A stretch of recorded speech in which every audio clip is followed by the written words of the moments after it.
Halo semuanya, kembali lagi bersama saya di channel Imanime Celebes, sebuah channel yang akan membahas tentang semua hal unik yang ada di Sulawesi Selatan dan masih banyak lagi. Di video kali ini, kita akan kembali melanjutkan serial Ila Galigo. Dan kini, kita sudah sampai di episode yang ke-90. Wow, sedikit lagi episode 100 ndak tuh? Dan sebelum kita masuki pembahasan, seperti biasa, saya mau mengajak teman-teman semua buat yang belum subscribe, supaya bisa terlebih dahulu tekan tombol subscribe-nya, supaya channel ini bisa terus berkembang dan memberikan informasi, hiburan, serta wawasan kepada kita semua. Oke? Kalau sudah, langsung saja, mari kita masuk ke pembahasan. Inilah dia Ila Galigo Series episode yang ke-90.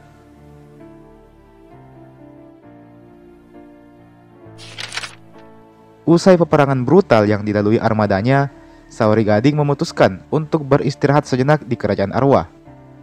Dia bersama dengan armadanya memang masih dalam kondisi yang teramat kelelahan. Saori Gading sendiri menghabiskan malam-malamnya bersama dengan Welle Ricina. Keduanya menjalin kasih tanpa henti, membuat cinta keduanya kian besar dari hari ke hari. Hingga tibalah masa di mana Saori Gading dan kawan-kawan bersiap untuk meninggalkan kerajaan Arwah. Awalnya, Saori Gading hendak mengajak ikut Welle Ricina.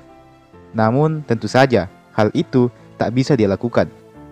Di satu sisi, Welle Ricina justru mengajak Saori Gading untuk tinggal saja bersamanya di kerajaan Arwah ini. Saori Gading nyaris mengiyakan, namun beruntung Lapanandrang segera menahannya dan memaksa Saori Gading untuk pergi dari kerajaan Arwah. Meski begitu, tentu, Saori Gading tak bisa meninggalkan Welle Ricina seorang diri begitu saja. Alhasil, diputuskanlah bahwa raja dari kerajaan Arwah yang bernama Ila Sinampe, dialah yang akan mempersunting Welle Ricina ini. Tentu, awalnya Saori Gading tak terima dengan hal itu. Mana mau dia kekasihnya direbut oleh orang lain. Namun, mau bagaimana lagi? Saori Gading juga tak bisa bersama dengannya.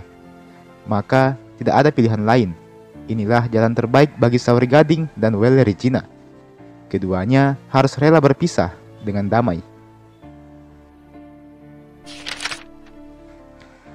Welle Ricina sejatinya masih teramat cinta dengan Saori Gading.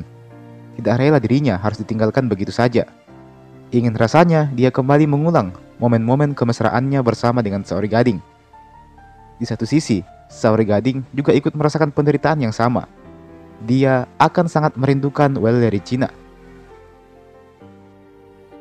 Meski begitu, masih ada satu malam lagi sebelum keduanya berpisah. Malam itu benar-benar dimanfaatkan oleh keduanya untuk memadu kasih dan sayang. "Maafkan aku yang tidak bisa membawamu pergi dari sini," demikian ucap Saori Gading lirih. Nampak matanya sedikit berkaca-kaca. "Bukan engkau yang salah, Kakanda. Semua ini adalah kehendak Sang Padatoe. Janganlah engkau menyalahkan dirimu sendiri. Kamu tidak salah apa-apa." Demikian ucap Welle Ricina. "Aku sudah berlayar cukup jauh. Perjalananku tidaklah mudah. Berkali-kali aku hampir mati. Berkali-kali kapal kami hampir tenggelam. Hujan dan badai tak kami hiraukan. Panas dan terik kami abaikan. Musuh yang kuat kami taklukkan. Semua itu hanya demi bertemu denganmu, duhai Welle Ricina," ucap Saori Gading. Welle Ricina sedikit tersenyum mendengar kalimat itu. Dia merasa dirinya amat sangat berharga. Nampak senyuman indah merekah di wajah Welle Ricina. Semenjak dinyatakan sakit, memang Welle Ricina sudah kehilangan semangat hidupnya. Pun halnya ketika dia tiba di kerajaan Arwah ini, dia tak sekalipun merasakan yang namanya kebahagiaan. Sesekali dia terbuai dengan bujuk rayu Lada yang lebih, hingga akhirnya dia bersedia menikah dengannya. Namun ternyata dia memang belum siap untuk bersentuhan dengan laki-laki lain selain Saori Gading. Kedatangan Saori Gading ke negeri Arwah ini saja sudah sangat teramat membuatnya bahagia. Namun rasanya kebahagiaan itu memang tak pernah berlangsung lama. Kini dia harus kembali bertemu dengan yang namanya kesedihan. Kini dia harus kembali merasakan yang namanya sakit hati. Kini dia harus kembali menikmati kejamnya kerinduan yang tak berujung. Kakanda, terima kasih atas segala pengorbanan dan perjuanganmu selama ini. Engkau adalah satu-satunya pria yang rela berkorban sejauh ini hanya demi sesosok wanita lemah sepertiku. Demikian ucap Walericina. Nampak ada tangis di matanya. Engkau bukanlah gadis yang lemah, Adinda. Engkau sudah bertahan sejauh ini, menolak bersentuhan dengan pria lain, dan hanya memilih untuk melepaskannya denganku. Engkau adalah wanita yang hebat. Engkau adalah wanita pilihanku, dan aku akan terus mencintaimu selamanya, balas Saori Gading sambil mengusap air mata yang mengalir di pipi Walericina. Apakah kisah kita berdua akan berakhir perih seperti ini? Akankah kisah cinta kita ini tak akan pernah terulang lagi? Apakah ini adalah akhir dari hubungan kita? Tanya Walericina. Seperti katamu sebelumnya, Adinda, ini adalah kehendak Sang Patotoe. Ini adalah takdir yang tak bisa kita ubah. Engkau adalah penghuni kerajaan arwah. Statusmu sebagai manusia telah berakhir, sedangkan aku masih manusia. Tempatku bukan di sini, dan tempatmu bukan di bumi. Kamu adalah langit, aku adalah bumi. Kita bisa saling memandang, namun tak ditakdirkan untuk bersama. Demikian balas Saori Gading, nampak kesedihan di wajahnya. Jika kelak tugasku di bumi sebagai manusia telah usai, maka aku akan kembali ke sini dan bertemu denganmu. Akan kucurahkan cinta kasih sayangku hanya untukmu. Demikian tambah Saori Gading. Baiklah Kakanda, aku akan berusaha melewati ini semua. Mungkin akan butuh waktu lama, tapi aku tahu waktu akan selalu mengobati. Aku akan menerima lamaran dari Ila Sinampe.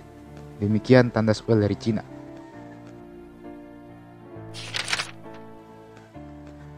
Malam kian larut. Keduanya kembali memadu kasih satu sama lain, hingga petang pun tiba. Usai perpisahan yang cukup mengharukan itu, Saori Gading dan kru kapalnya pun memutuskan untuk pulang kembali ke Tanah Luwu. Di sini pula lah Saori Gading berpisah dengan beberapa komandan pasukannya, seperti Palawa Gau yang kembali ke Tompotika, dan juga La Tendri Pepang yang kembali ke kerajaannya di Wadeng. Perjalanan pulang Saori Gading memang tidaklah mudah. Mereka sempat mendapati berbagai macam masalah, seperti kapalnya yang rusak, cuaca yang tak menentu, hingga ancaman dari berbagai macam musuh yang kuat yang kerap kali menghadang mereka. Dan pada akhirnya, petualangan Saori Gading pun berakhir untuk sementara ini. Dia dan para armada kapalnya akhirnya sampai juga di kampung halamannya, di Tanah Luwu.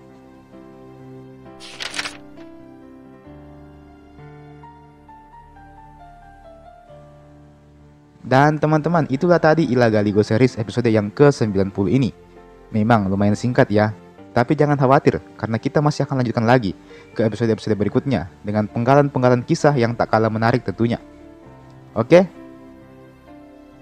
Jangan lupa untuk like ini video, jangan lupa juga untuk share ini video ke teman-teman tak yang lain, dan jangan lupa juga untuk subscribe ke channel ini tentunya, dan nyalakan juga loncengnya supaya tidak ketinggalan kalau ada video-video terbaru yang saya upload di channel ini. Oke, dan terakhir saya ucapkan terima kasih banyak sudah menonton sampai habis, dan sampai jumpa, sampai bertemu lagi di video berikutnya.